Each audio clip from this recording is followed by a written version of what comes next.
Welcome to AdventureSphere. This channel is dedicated to missing people who are missing with a vehicle.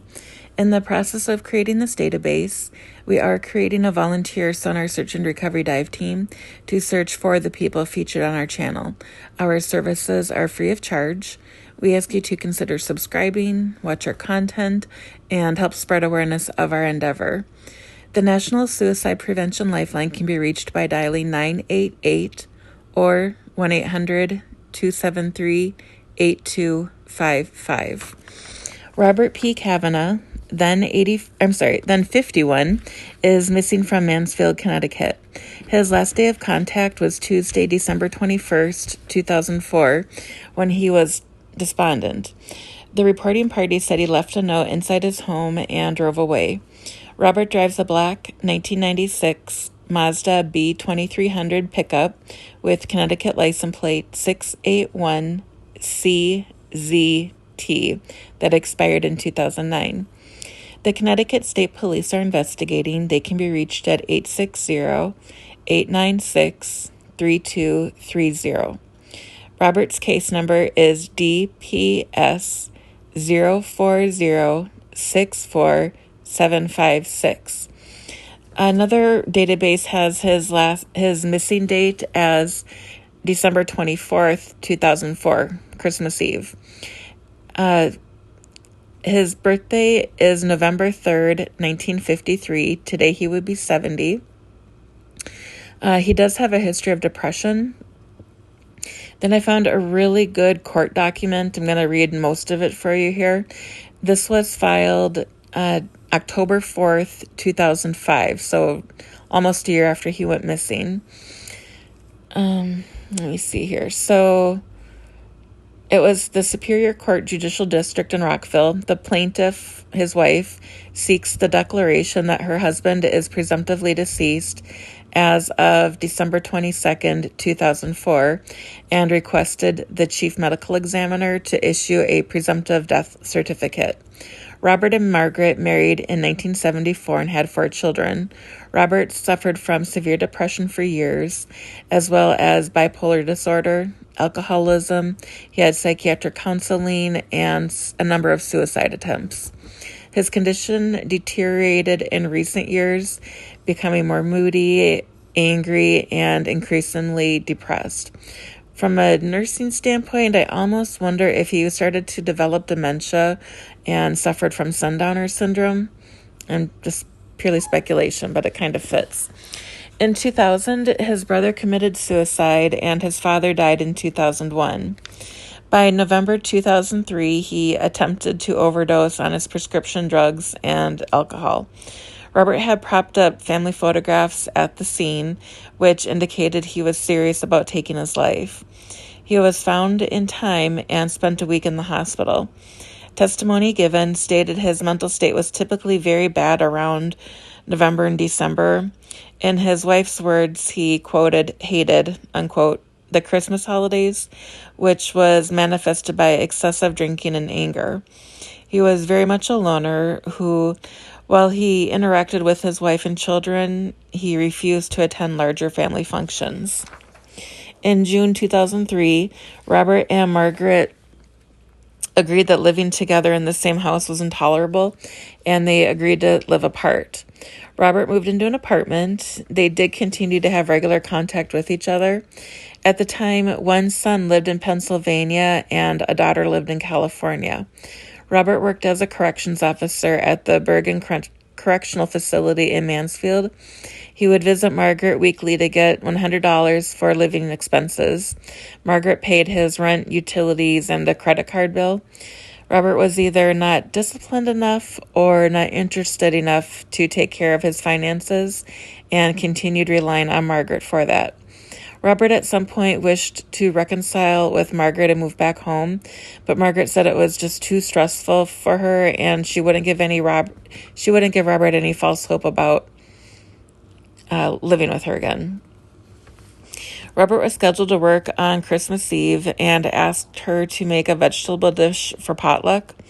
On December 21st, he went to Margaret's home and announced for an hour from 6 to 7 p.m. He wasn't acting normal, and it concerned Margaret. She called their son Luke to check on him. Luke called his father immediately, but couldn't reach him. He left a voicemail, but Robert didn't call back.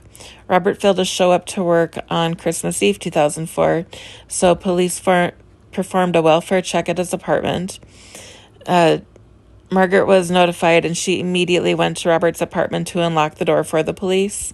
Inside, they found a note which read, quote, "Please, God, forgive me. The pain of my illness is too much. My family, please forgive me. You have no idea what it's like. I'm sorry to cause you pain. Pray for me, John." John is his brother. "I love you, Margaret.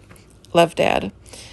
Funeral at St. Joe Willimantic, if possible. Bury me next to John and Dad. Cremate if it's cheaper."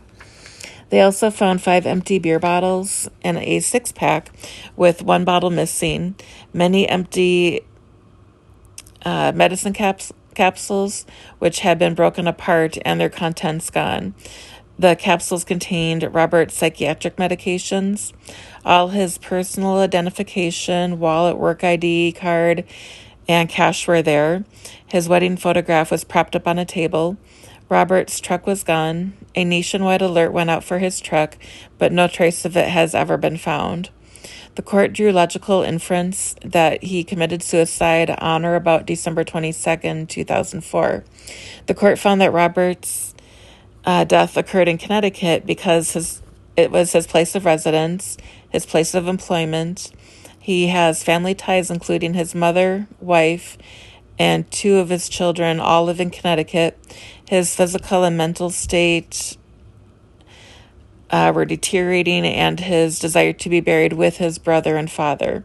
There was complete lack of evidence that Robert was still alive.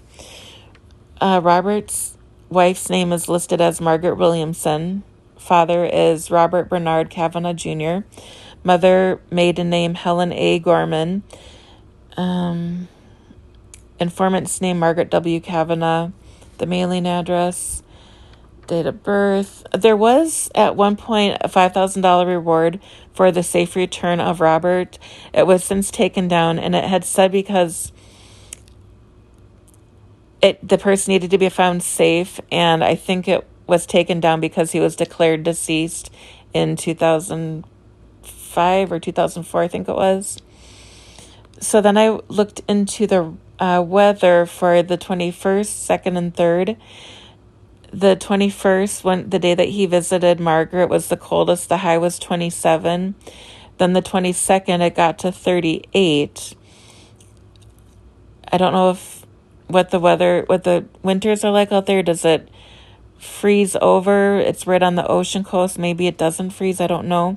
But then on the 23rd, I thought that might have been more likely. The high that day was 59 degrees and the low was 25. But he could have entered into water on the 28th. The places I'm going to mention are shared with my blessing, so Robert can be reunited with his family, regardless who higher powers work through. The description box has our email address if you'd like to share insight on any cold case, know someone missing with a vehicle and would like them featured on our channel and searched for, or to donate equipment. The video of Google Earth has a measurement from our current best starting location, which is just his hometown, and goes out to possible search areas. We focus on bodies of water within 5 miles of their last known location and within 5 miles of their destination. If an area has been heavily searched, we may expand the search area, but please keep in mind that accidents tend to happen closer to home. So right now, I think the main area to look at, there's Mansfield Hollow Lake that also has a boat ramp and a dam, and then Mount Hope River flows into it, and the Willimantic Reservoir is right there as well. There's also a smaller bicentennial pond out a ways, the Wangumba Lake, Eagleville Pond, Knowlton Pond, Leander Pond, Hanks Hill Pond, Fenton River, and the Dunham Pond. If you'd like to help Robert's family find him, please subscribe, give the video a thumbs up and ring the notification bell to receive progress reports. I'll let the video play out so you can see the entire search area. If you see something I missed, please let me know in the comment section below. Thanks for watching, stay safe, and remember that we love you.